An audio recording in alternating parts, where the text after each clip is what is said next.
growing up in America 100 years ago was much different than growing up in America now. With the rapid development of new technology, the concern for the environment also has rapidly grown. Eventually, the U.S. had to take a stand to try to preserve the environment for the generations to come. But to what extent? In the 1960s, a tragic event called the Love Canal disaster struck, where a neighborhood was built on a toxic chemical waste dump. Many people got sick from breathing in the chemicals, but if it wasn't for this tragedy, America wouldn't be in the same place as today. The Love Canal disaster resulted in more environmental safety in America because it caused environmental laws, such as the CRCLA, to be created. It developed the need to be careful of environmental effects, and it started a national movement to stay environmentally safe. In 1953, at the beautiful Niagara Falls, a company called Hooker sold some land for $1. Following this, homes were built on it and a neighborhood was started. Little did the newly moving and families know, they were living on a toxic waste dump. I moved into this lovely home in Niagara Falls. It wasn't a spectacular home. It was a ranch, 3-bedroom ranch with a finished basement. It was a perfect neighborhood. And so I moved in there with my husband and my 1-year-old child, thinking I've just made the American dream. And then after living there for a while, Michael got really sick. People were starting to get sick in the neighborhood, but nobody knew why. Michael was healthy when he moved in. He developed liver problems, urinary tract disorder, which required 2 operations to correct. He developed asthma, epilepsy. I mean, it was just one thing after the other.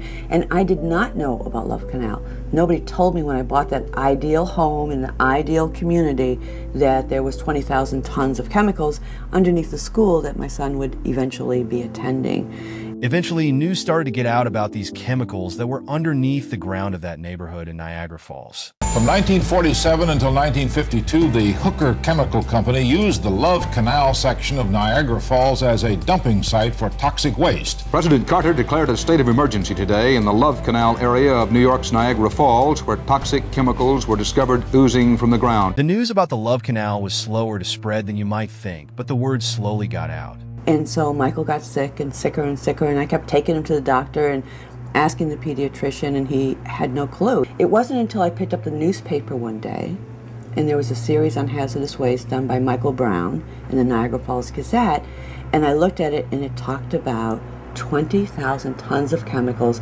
underneath the 99th Street School and leaking out into the homes.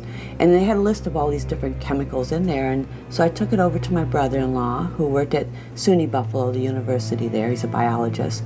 And I said, Wayne, what are these chemicals? They say toxic chemicals. I don't know what that means. And he said, well, let me see, this one will kill about 1 million brain cells when you take one deep breath. And he went through this whole list, and I'm like, Wayne, Michael's really sick. Do you think these chemicals and him playing on the playground every day, even though he wasn't yet in school, could be making him sick? And he said, I have no doubt. The people living in the Love Canal didn't have the money to move away and get a new house. Eventually, Lewis Gibbs decided to lead the way in taking a stand. And so I went to the school board and said, can you move Michael out of the school? By then he was in kindergarten, 1978. This is when the article ran. And they said, no, we cannot.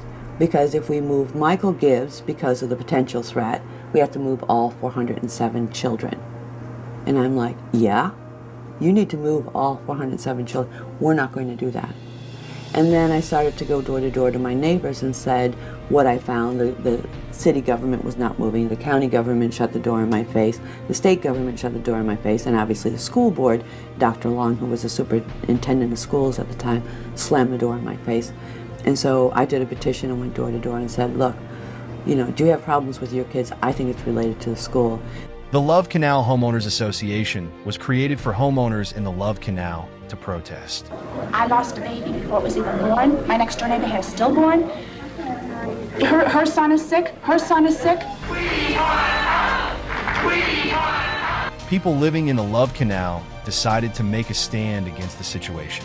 Protests broke out for 2 years. Eventually, a company called the EPA conducted a study on the health of the people living in the Love Canal, revealing the negative health effects of living on the Love Canal. Then, the results were leaked. Well, they knew that the property was contaminated. The school board knew that, and the city knew that. They knew that there was industrial waste buried there because there was a waiver that said in the deed, if anyone gets sick or harmed from our industrial waste, we will not be responsible. So they knew that. The Army, or the military, I guess, dumped some of the Manhattan Project in there and some chemical warfare products in there. I was actually shocked when I went door to door and started talking to people and asking them, do you have this problem, do you have that problem, what's going on? We had 56% of our children, this is a 5-year period, so we didn't go all the way back, but 5-year period, 56% of our children were born with birth defects. 3 ears, double rows of teeth, extra fingers, extra toes, or mentally retarded. There were these 3 women who lived side by side, not genetically related in any way.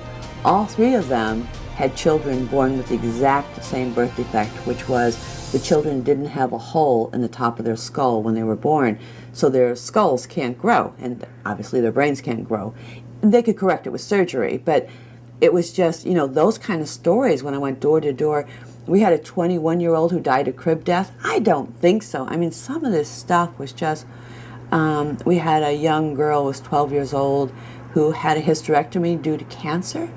I mean, it was just bizarre when we heard these stories. But we really looked at the health impacts we found.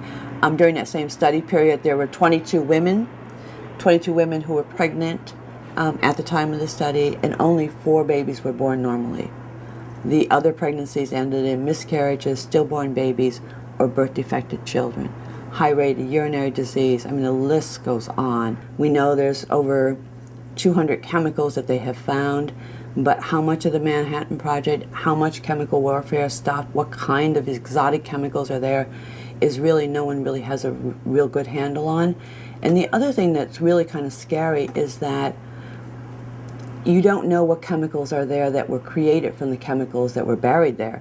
So, you know, when they mix all up, then what do we have? And what does that mean? Finally, all the protesting paid off, and over 700 families were freed from this tragedy. The Federal Emergency Management Agency bought property, dispersed funds, and relocated affected families. The CRCLA Superfund was created in 1980 to prevent this from happening again.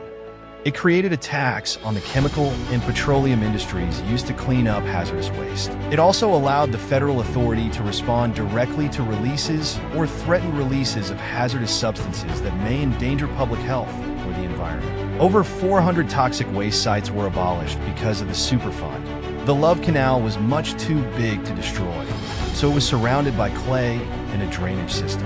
This cost $350 million and took nearly 20 years. Eventually, the area was declared safe for living again. So they put the disaster behind them and became a good neighborhood. That we stood up here in Love Canal. Ordinary, law-abiding people, and we weren't afraid. Clearly, the Love Canal disaster was a tragic event in history. Despite this, the truth is the disaster led to an advancement in awareness, resulted in more environmental safety laws to keep people safe, and it sparked a movement for environmental stability. Your responsibilities to protect the environment is to simply be aware of your environmental effects. As Americans who want to preserve this beautiful country, we simply need to keep ourselves educated on the effects we have on the environment and try our very best to preserve it. Small things like picking up trash and recycling can go a long way.